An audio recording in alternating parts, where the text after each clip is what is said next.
Welcome to Help Screen, and if you want to know how to deactivate your TikTok account, first thing go to the profile down below on the bottom right and go to the three lines on the top right corner of the screen, and a pop-up window will show up. And then from here, just simply go ahead and go to the settings and privacy. Now, here on the settings and privacy, go for the account, and here on the account, you should be able to see here deactivate or delete account.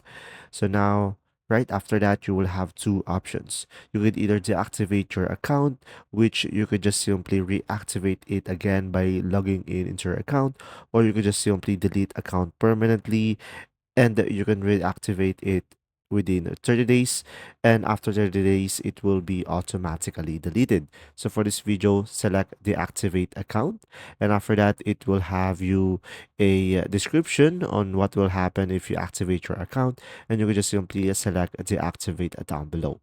I hope this video helped you out. Thanks for watching.